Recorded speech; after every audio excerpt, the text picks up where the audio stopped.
अपना दर्शन बहुत साफ है कि व्यक्ति के जीवन की न्यूनतम आवश्यकताओं की पूर्ति सबको होना चाहिए, लेकिन उसमें जितने गुण है, उसमें जितनी विशेषता है, उसका अनुकूलता का माहौल भी मिलना चाहिए। और इसी माहौल के बलबूते पर हमारा देश सदैव से सबके सामने अपनी एक अलग पहचान, अलग साख लेके चलता है। और अब तो मोदी जी का जमाना है, तो स्वाभाविक रूप से हमने कहा कि जो जो देना है वो सब देंगे।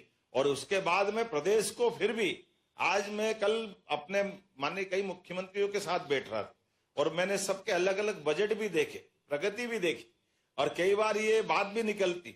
अब आप बताओ, कभी कभी कह देते हैं, ये पेपर में आता है तो आपको ध्यान में आएगा कि सरकार ने 5,000 का कर्जा लिया, सरकार डूब गई। अरे भैया, कहां से डूब गई? सरकार का बजट पिछली बार का 3.5 लाख करोड़ का है। कितना है?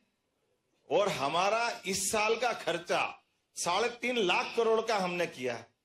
हमने लिया 40,000 करोड़ जो मार्च तक का है, लेकिन खर्चा कितना कर रहे हैं? अब आप बताओ, दोनों में कितना अंतर हो गया? जहां 3.5 लाख करोड़ का है और हम केवल 40 है, वो तो बैलेंस हमको रखना है। ये वित्तीय व्यवस्था में आपसे ज्यादा कौन समझेगा? और इस साल जो हमारा बजट आने वाला है वो 4 लाख करोड़ से भी ज्यादा आने वाला है। हमने कहा कि सरकार 5 साल में डबल बजट करेगी अपने व्यवस्थाओं के बलबूते पर। और आसपास के सभी राज्यों की मैं आपको केवल 2 आकलन बताना चाहूंगा। हमारे से बराबर में राजस्थान का बजट आया 3.25 लाख करोड़ का, अर्थात हम उससे वहां भी आगे हैं। हरियाणा का 2.25 लाख करोड़ का है। उड़ीसा का 1,90,000 करोड़ का है। हमसे 5 गुना बड़ा है, मतलब 25 करोड़ की आबादी है उत्तर प्रदेश की। उसका बजट अभी 2 दिन पहले आया, उसका बजट 8,10,000 करोड़ का है। और हमारा 8.5 लाख करोड़ से अंदर की आबादी हमारा 4 लाख से ऊपर जाने वाला है। अब आप बताओ, इकोनॉमिकली हम कहां खड़े हैं? आपसे अच्छा कौन समझेगा? मैं जिनके सामने बात कर रहा हूं, ये सब फाइनेंस के तो जानकार है ही, और होना भी चाहिए।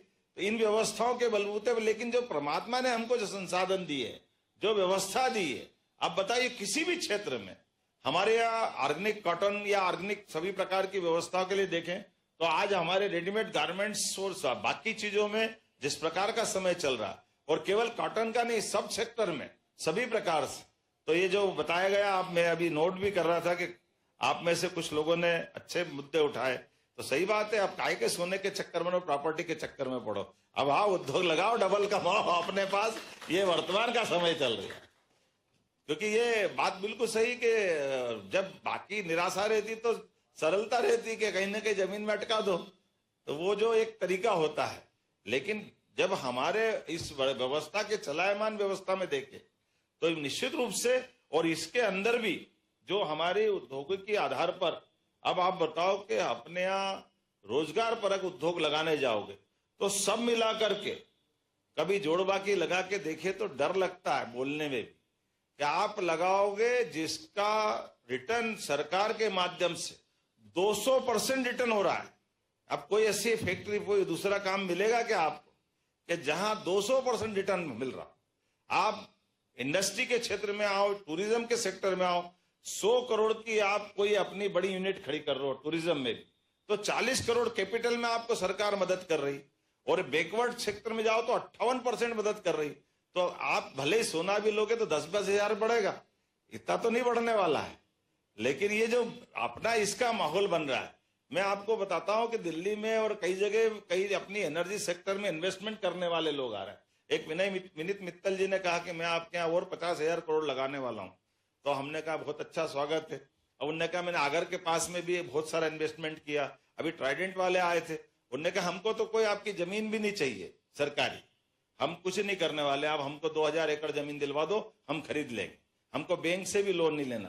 तो सुन के भी अटपटा लगता कि 2,000 एकड़ जमीन खरीद लेंगे फिर इंडस्ट्री लगाएंगे, तो आप उसकी तरलता की क्या स्थिति है, आर्थिक क्या पर। वैसे कैसे ही विनीत मित्तल जी ने कहा, तो मैं मजाक कर रहा था कि थोड़ा थोड़ा तो मैं भी समझता हूं ना, आप अच्छा कर रहे हो कि भैया आप अपनी एनर्जी सेक्टर में, सोलर में, विंड में आपने जमीन खरीद के ले रहे हो। बहुत अच्छी बात है, जब तक चलेगी, जब तक बिजली चलेगी, नहीं तो बाल बच्चे जमीन में आनंद कर लेंगे, ये भी अच्छा आनंद है, ये व्यापार का तरीका, इससे अच्छा क्या मिलेगा।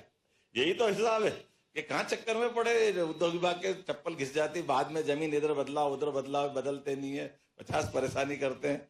लेकिन अब तो नहीं करेंगे, मेरे को लगता है भरोसा अच्छा, अपनी पॉलिसियां बहुत अच्छी हो गई है। एक बार ताली बजा दो, विभाग वालों को भी लेके चलना पड़ता है। मैं कभी उधर देखता हूं तो आपकी आत्मा आ जाती, इधर देखता हूं तो इधर से ही बोलना पड़ता है।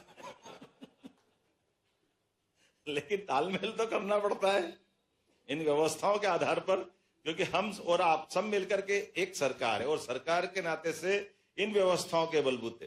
तो ये सच में ये बात सही थी कि हमारी इन्वेस्टर समिट भोपाल में करने का बड़ा कारण यही था कि भोपाल हमारी राजधानी, अगर हम यहां नहीं करेंगे तो कौन करेगा। और ये बात भी सही है, जैसे आप ये समझना, एक शब्द बहुत अच्छा चलता है विश्वास जी, माननीय मंत्री जी, गुरुत्व। और ये गुरुत्व के पीछे गुरुत्वाकर्षण न्यूटन ने भले ही दिया हो, लेकिन न्यूटन से पहले हमारे यहाँ गुरु का अर्थ मालूम है। और गुरु का अर्थ क्या है? गुरु का अर्थ है कि गुरु बड़ा होता है और चेला छोटा होता है, तो बड़ा छोटे के प्रति आकर्षित होता है। इसलिए पृथ्वी के गुरुत्वाकर्षण में चंद्रमा चक्कर लगाता है और चंद्रमा के साथ पृथ्वी सूर्य की परिक्रमा करती, क्योंकि उसका गुरुत्वाकर्षण उधर जा रहा है। और ये पूरा सौरमंडल गैलेक्सी के चक्कर लगाता, तो जो बड़ा होता है उसको छोटा आकर्षित करता, छोटा बड़ा बनना चाहता। तो देश भर के और देश के बाहर के बड़े बड़े भोपाल ला के दिखाएंगे तो हमारे लोग भी बड़े बनेंगे ना। ये मौका तो मिलना चाहिए राज्य के अंदर। हम ये नहीं लाएंगे तो क्या फायदा है। हमको मालूम है कि आज हमारे लिए बड़े बड़े नाम अन्य राज्यों के हैं, तो हमको कितना अच्छा लगेगा।